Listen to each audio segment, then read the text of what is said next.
CPM പല വഴിയും പയറ്റുകയാണ്. നവോത്ഥാന മൂല്യങ്ങളെ പിന്തുണയ്ക്കുന്ന ആധ്യാത്മിക പ്രഭാഷകരെ പ്രോത്സാഹിപ്പിക്കണമെന്നാണ് ഇപ്പോൾ CPM പറയുന്നത്.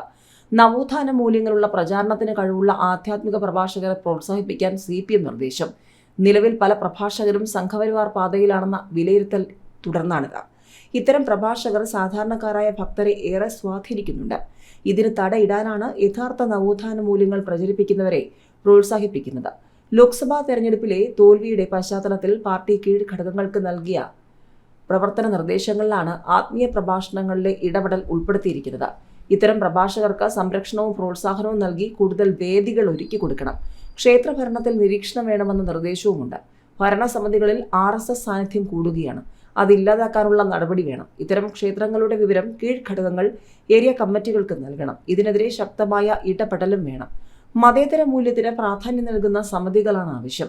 CPM അനുഭാവികൾ നിയന്ത്രിക്കുന്ന ക്ഷേത്ര സമിതികളിൽ ഏരിയ കമ്മിറ്റികൾ കൂടുതൽ ശ്രദ്ധ ചെലുത്തണം. പ്രവർത്തനം കൃത്യമായ ഇടവേളകളിൽ വിലയിരുത്തി നിർദ്ദേശം നൽകണം.